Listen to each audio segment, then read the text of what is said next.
حضرت ٹیپو سلطان شہید رحمۃ اللہ علیہ کے تعلق سے سلسلہ وار مختصراً جو بیان پیش کیا جاتا ہے، آج میں مناسب سمجھتا ہوں کہ حضرت ٹیپو سلطان شہید رحمۃ اللہ علیہ کی زندگی کا ایک ایسا لمحہ اور ایک ایسا وقت اور ایک ایسا واقعہ ہمارے سامنے ہو جو ہم سب کی زندگی کو بدلنے کے لیے کافی ہو۔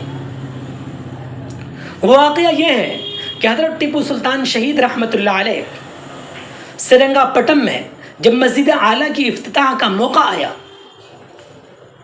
تو وہاں یہ بات سامنے آئی کہ اس موقع سے نماز کی امامت کون کرے گا، جبکہ اس وقت ریاست کے بڑے بڑے علماء کرام مشائخ اعظام موجود تھے۔ بات یہ طے پائی کہ ایسے شخص سے نماز کی شروعات ہو جو صاحب ترتیب ہو۔ سارا کا سارا مجمع سکتے میں پڑ گیا۔ کچھ دیر کے بعد حضرت ٹیپو سلطان شہید رحمۃ اللہ علیہ نے مجمع کے اوپر اپنی نظر ڈالی، اس کے بعد خود کھڑے ہوئے اور کہا کہ اللہ کا شکر ہے، الحمدللہ جب سے میں بالغ ہوا ہوں ہماری کوئی نماز چھٹی نہیں ہے، میں صاحب ترتیب ہوں۔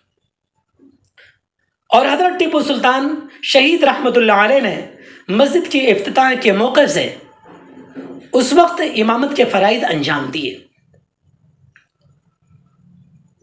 کتنی بڑی بات ہے کہ ایک بادشاہ وقت جن کے سامنے ہزاروں چیلنج ہوں اور بے شمار مصروفیات ہوں، اس کے باوجود بھی نماز کے پابند، صاحب ترتیب، نماز انہوں نے اپنی کبھی قضا نہیں ہونے دی۔ یہ ہم سب کے لیے سوچنے کا مقام ہے، اور سب سے پہلے میدان محشر میں بھی اسی کی پوچھ ہوگی۔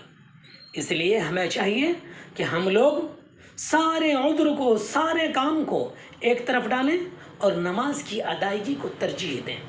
اللہ تعالی ہم سب کو عمل کرنے کی توفیق عطا فرمائے۔